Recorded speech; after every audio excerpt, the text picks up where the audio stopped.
नमस्कार दोस्तों, स्वागत है हमारे YouTube चैनल में आपका। हमारे इस YouTube चैनल के माध्यम से हम उत्तराखंड की संस्कृति तथा क्रियाकलापों के बारे में आपको जानकारी देंगे। यदि आपको देवभूमि की कहानियाँ के बारे में जानना है तो इस चैनल को सब्सक्राइब करें और ज़्यादा से ज़्यादा लोगों तक इस चैनल का लिंक शेयर करें। दोस्तों, क्या आपको पता है कि हल्दी को इतना शुभ क्यों माना जाता है? क्या राज्य है जो हल्दी को हर शुभ कार्य में उपयोग में लिया जाता है? आज मैं आपको एक कहानी सुनाने वाली हूँ जो कि हल्दी के ऊपर है, जिस कहानी में भगवान श्री कृष्ण का जिक्र होगा, उत्तराखंड की बात होगी।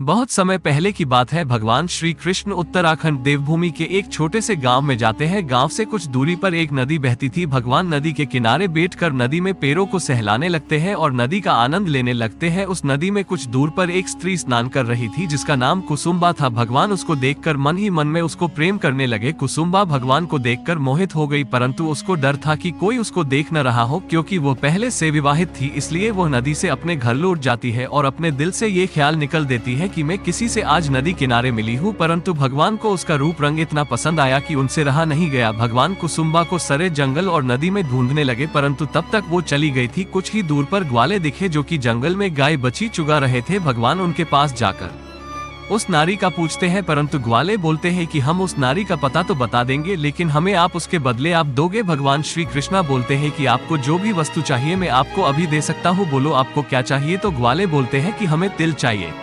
दे सकते हो तो बोलो। भगवान ने उनको तिल दे दिए। फिर उसमें से एक ग्वाले ने बोला कि उस नारी का नाम कुसुम्बा है और नदी के किनारे ही उसका घर है।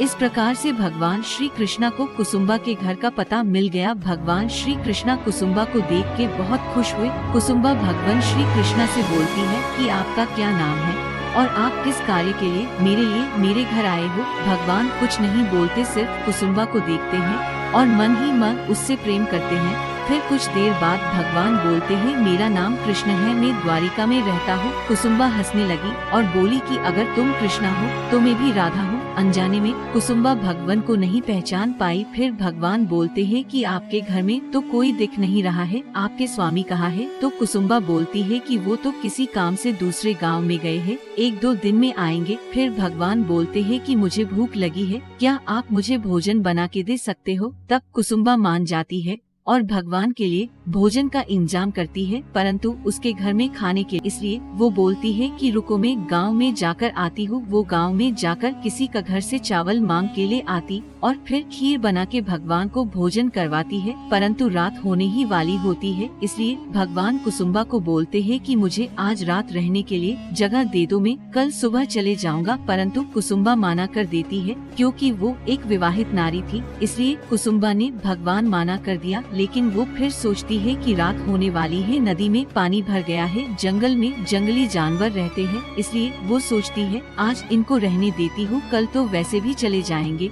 वो उनको बासा रहने के लिए राजी हो जाती, लेकिन उनको वो रहने के लिए गौशाला में जाना पड़ता है। इसलिए कुसुम्बा गौशाला में बिस्तर लगा देती है और एक दूसरे को देखते रहते हैं और मन ही मन में प्रेम करने लगते। कुसुम्बा भगवान पर मोहित हो जाती है।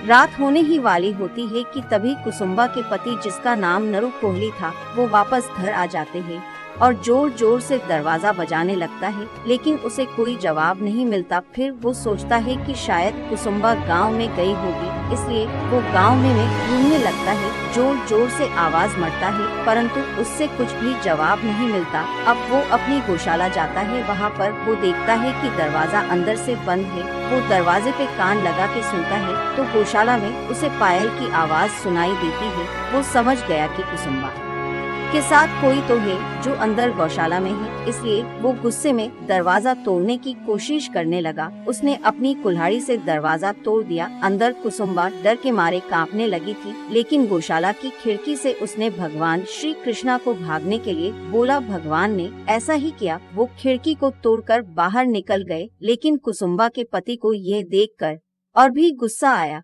उसने अब हाथ में कुल्हाड़ी लेकर वो भगवान का पीछा करना शुरू कर दिया। भगवान को भी डर लगने लगा, क्योंकि वो मनुष्य रूप में थे। भगवान भागते भागते एक दीवार के पीछे छिप गए। तभी वहाँ से एक कुत्ता गुजरा जो कि भौंकने लगा। इसकी आवाज सुन के नरु कोहली समझ गया वहाँ पर कोई है, तो वो पीछा करने लगा। भगवान कुत्ते की वजह से पकड़े गए थे, इसलिए वो कुत्ते को श्राप देते हैं, तुझे हर कोई धिक्कारेगा, तुझे लोगों के जूठे खाने पर जीना होगा।